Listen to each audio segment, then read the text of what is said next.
Bonjour, je m'appelle Éric Lecomte, donc je travaille ici à la Commission européenne dans la direction générale énergie. Et j'ai vu les vidéos de votre école, l'école Saint-André à Charleroi. Et c'est précisément une école où ma grande sœur a étudié quand elle était jeune. Pas moi, parce qu'à l'époque, il n'y avait pas encore la mixité, donc moi j'étais au collège du Sacré-Cœur à Charleroi. Mais donc intéressant de voir les idées que vous mettez en avant, à la fois dans la vidéo et puis aussi dans les différents workshops que vous avez faits.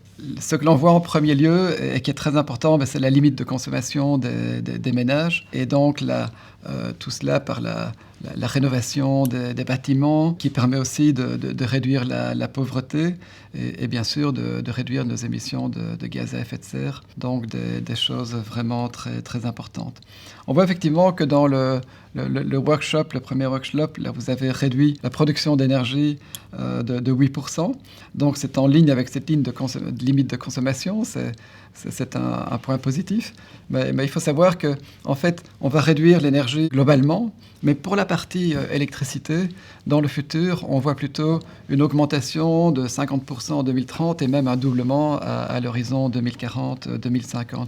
Pourquoi ? Parce qu'on va avoir plus de véhicules électriques, le chauffage de maison, plus de pompes à chaleur, et aussi dans l'industrie, on va recourir davantage à l'électrification pour remplacer la consommation de gaz ou de fuel.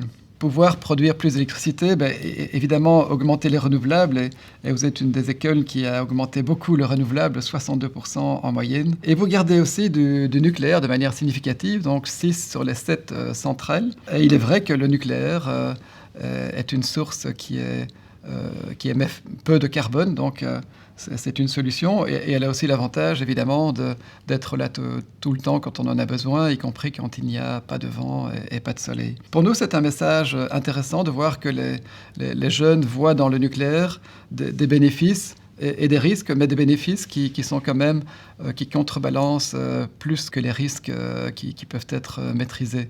Et donc, c'est un message intéressant pour nous.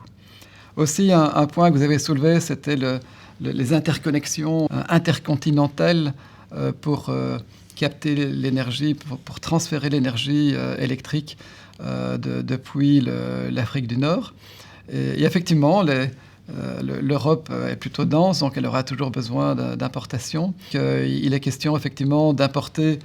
Aujourd'hui, on importe du gaz naturel, mais d'éventuellement importer des gaz propres comme l'hydrogène qui serait produit à partir de l'électricité par électrolyse dans l'Afrique du Nord. Voilà, ce sont tous des éléments que vous nous avez transmis. C'est très intéressant pour nous de voir ce que les jeunes pensent et qu'ils ont effectivement de très bonnes idées. Donc merci beaucoup à vous.